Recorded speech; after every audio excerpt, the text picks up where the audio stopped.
right, welcome to the Coronavirus Update Show. I mean, man, it's been a minute back on air. Last time we saw Nikki on the Coronavirus Update Show, well, I'll just say you got a lot of sun since the last time we saw. Yeah, I definitely have gotten a lot of sun and rest. So feeling good, feeling ready to jump back into it. Good for you. I'm still looking for the sun and the rest. So it's a good You're thing. next, though. Yeah, so it's a good thing that on this show you do all the talking and I do all the listening. And so speaking of that, the way the Coronavirus Update Show rolls is the first thing we do is we check in with the numbers. Yeah, absolutely. Let's jump into it. So, our numbers right now. So, the state of Washington has reported 428 new coronavirus cases, totaling 386,920, as well as 14 new deaths, totaling 5,394 Washingtonians lost so far. We have 21,493 people that have been hospitalized thus far from the coronavirus, and that's the numbers for us. Yeah, man, I remember when the numbers used to really be horrible. I mean, these are pretty similar to last summer, but I think we're all just so used to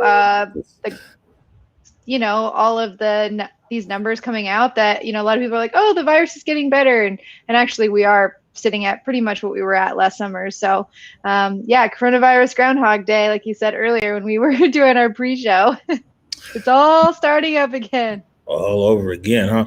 All right. Well, one of the things we talk about the last few days on the on the morning update show is that Vax Day in the state of Washington was last week on Thursday. That means that anybody in the state of Washington over the age of 16 is eligible for the vaccination. And vaccination, by the way, it's free of charge. If someone's trying to charge you for vaccination, or if they're going to deliver it by mail, that's a scam. But what else can you tell us about vaccines here in the state of Washington? Right. So anyone 16 and older in Washington state is now eligible to sign up for either the Moderna or the Pfizer vaccine. So that makes about 1.6 million people eligible now. And so at a rate of 45,000 per day, it's definitely going to take some time to get to everybody, but they are able to sign up and reserve an appointment. So anybody who is interested in doing that, you can do that by heading to vaccinelocator.doh.wa.gov. To sign up, or you can go to whereweconverge.com, and we've got the COVID-19 resource page where you can find this link to sign up for the vaccines, as well as links to the CDC for more resources if you want to learn more about both of these vaccines. So I definitely encourage everybody to go and get signed up, reserve their appointment, and if you have the capacity, reach out to elders in your community or people that maybe don't have access to technology and help them get set up, because the more people we can get on the list, the better that the state can see the desire for people to do it and increase capacity to meet that demand. So encourage everybody to get signed up if you want to get your vaccine. Sounds good. Speaking of vaccine, how is the rollout going, both here in the state of Washington, across the nation, and even globally? Sometimes we don't think about how the vaccine is being distributed in other parts of the world. Right. So the United States has fully vaccinated close to a quarter of the population. And it shows. And in Congress, they've gone 75 straight days without a single member announcing a positive test result. And that's because all of the members of Congress are fully vaccinated. And I think it's a great little experiment that we can watch, like a really controlled environment to see that it's not spreading. But unfortunately, in the general population, we're not really seeing that kind of luck, because the vaccination rate, although it is speedy, it is not keeping up with the rate of spread. And that's especially true in the millennial population. And so recently it was reported that the global death toll from the coronavirus topped a staggering 3 million people last week. And we're averaging about 67,000 new cases a day in the United States. And that's up from 54,000 last month, and pretty similar to what we were doing last summer, if you remember.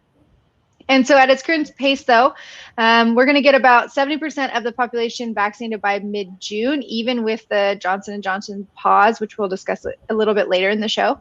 And Pfizer actually announced that this month they have applied for the emergency use authorization to make children 12 to 15 eligible. So that's going to increase the amount of people that we can get vaccinated if that goes through. And Moderna is expected to release the results from their trials from young teenagers in that same age group pretty soon. So we might even be able to get our students vaccinated before school starts in the fall, which would be really helpful. But yeah, so we are about 83% of the COVID-19 vaccinations have been administered, but mostly that is in high and upper middle income countries when we're talking globally. So in some of our lower income, they're getting less than a percentage of their population vaccinated. And so globally, we're not doing quite as well as we're doing in the United States, which can, will definitely affect us. We are a global people and we're moving around. So it's really important that we look at not just what's happening here or in the United States, just Washington, United States, but we look globally because that is definitely going to affect us as long as our borders stay open. But speaking locally, we are at about 25.43% vaccinated here in Washington State. Fully vaccinated. Yes, fully vaccinated. So we're trending right along with the rest of the United States average, about a quarter of our citizens. But really the alarming thing when it comes to that is about 73% of that quarter of people are non-Hispanic white citizens. So we're seeing, 2%, and I've got a chart here I'll share with you guys that kind of breaks this down.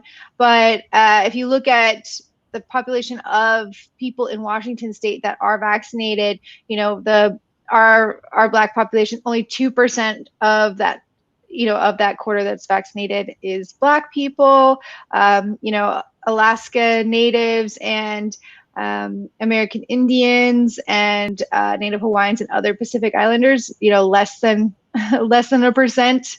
The closest coming in behind the 76% of the vaccinated of white people is 11%, and that's non-Hispanic, other race, and then Asian population at 6%. So we're doing great in the pace of people that we are vaccinating, but we're not doing so great to make sure that it's an equitable rollout. Right. When I'm watching these news reports, like from the CDC and even Dr. Fauci, I should have worn my Fauci hat. Someone put in the comments, I got a hat back on. Even Fauci, everybody's talking about possibly another wave of infections, a fourth surge. I thought we were out the woods. What's that all about? Yeah, so most experts are actually blaming kind of two things when it comes to the rise in cases. And first are the variants. We had a whole show where we broke down the variants and why they were so scary and why they were going to be a problem very soon. And just as it was predicted, these more viral strains, especially the B.1.1.7, which is known as the UK strain, it has officially became the dominant strain here in the United States as they predicted. And when you pair that with the other half of the problem, which is pandemic fatigue, especially among young adults, we kind of have a recipe for disaster. So right now, the United States is averaging more than 67,000 new cases a day, which is pretty much what we were doing last summer.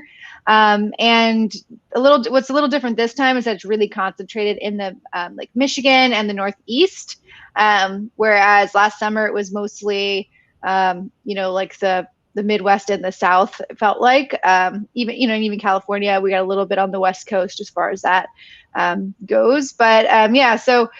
We're averaging about 750 deaths nationwide each day, very similar to what we did last summer. And then here locally, we actually saw a few counties have to go back. So Cowlitz, Pierce, Whitman, all had to go back to phase 2 from phase 3 because their numbers are so bad. And King County is basically less than like 100 cases away from having the same fate. So if we don't get our numbers here in King County under control, we are also going to be pushed back. So yeah, experts are really urging people to, recommit to the things that we know work, which are social distancing, wearing a mask and washing our hands and having good hygiene. So, Governor Inslee did his first public press conference in over a year outside, and he's really he's got a new campaign called Take It Outside.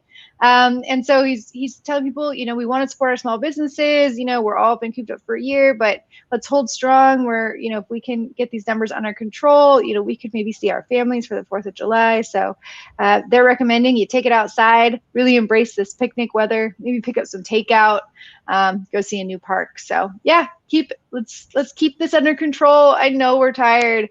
I know I'm tired. But we can do this. We're super close to the end.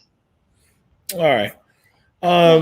Keeping it on vaccines, Johnson & Johnson, they put a pause.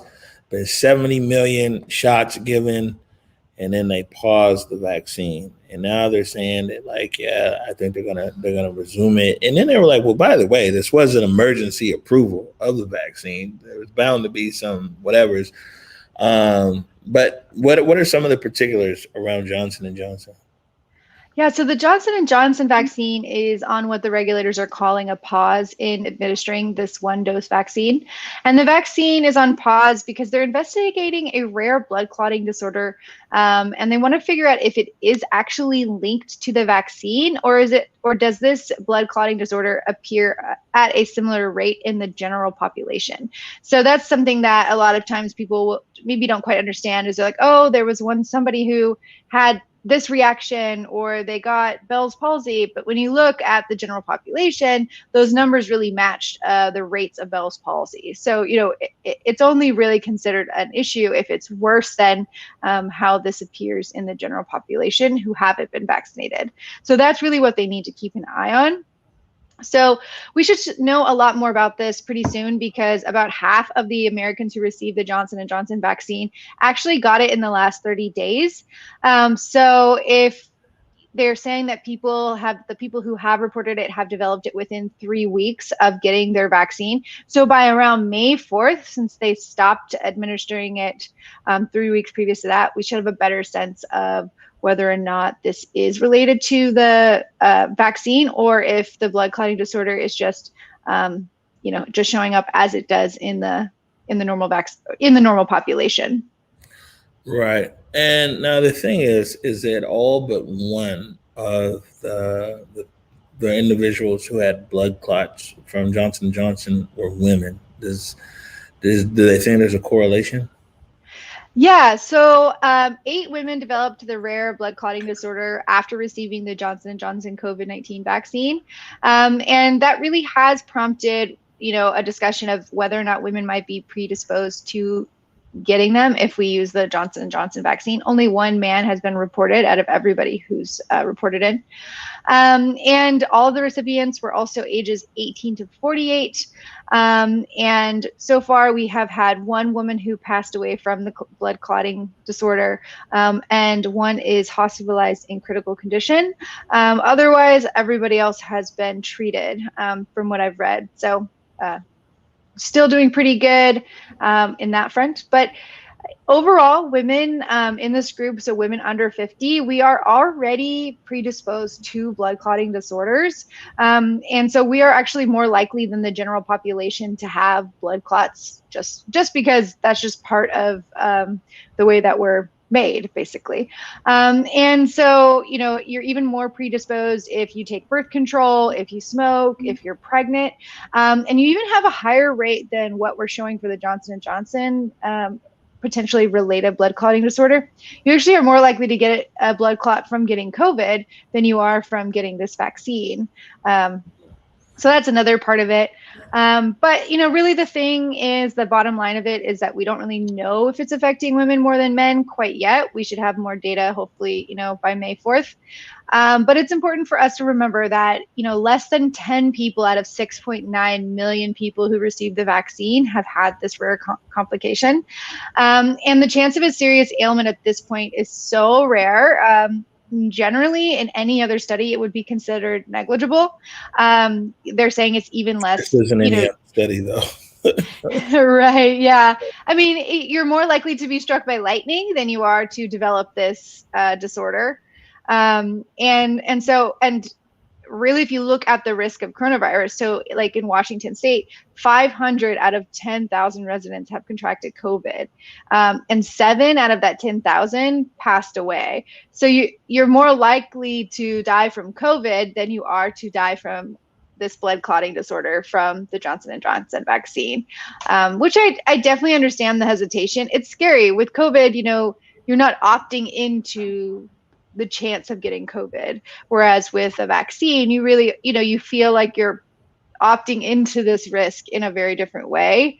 But, experts are definitely still supportive of this vaccine. Like you said, they're talking about already releasing it again to start letting it get rolled out. It's so important for vulnerable populations like the homeless, maybe people who are vaccine hesitant, to have a 1-dose option.